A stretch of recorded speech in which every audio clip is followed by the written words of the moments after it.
So that happened in the 70s. I think 1973 might have been like one of those. I mean, it obviously was starting to happen in the 60s, but there was a lot of women at home in the 60s. Mm. Around 1973 to 1979, you had a huge exodus of women out of the home. Mm. The women I come from, I mean, like my grandmother who had my father who joined this cult, she was always a working woman, minimum wage working woman. She didn't have more than eighth grade education. She worked because her father, excuse me, my dad's father, her husband, had been in World War II and got, pretty severe PTSD or whatever, was an alcoholic and beat her.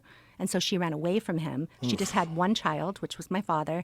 She was living in a chicken coop near LA just with this one son, and she was the first woman to get hired in a factory. But this was in the 1940s. So there were always women, of course, and lots of women of color who were working, but it wasn't the middle class women who were working. But the poor women were always working.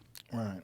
I'm just thinking like latchkey kids at that point back then. 70s and even Yeah, 80s. yeah, it was totally common. All Yeah. my friends, we just got let out of the house when we were kids.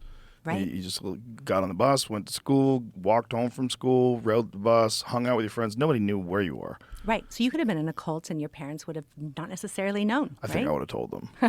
Well, But I could have got sucked into one. That's the point. It's like everybody looks at themselves as who they are today. So if you're a 35-year-old man and you're listening to this today, you're like, I wouldn't get sucked into that. That you can't say that because you're not a 5-year-old boy. If you're Right. a 5-year-old boy, you don't know what the fuck is going on. You're a child.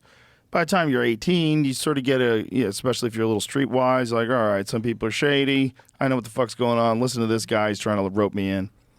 I remember there was this Christian group when I was in college that was trying to indoctrinate people, and they were they were like young, good-looking people, and there was this beautiful Puerto Rican girl, and she was always trying to get me to go to parties with her.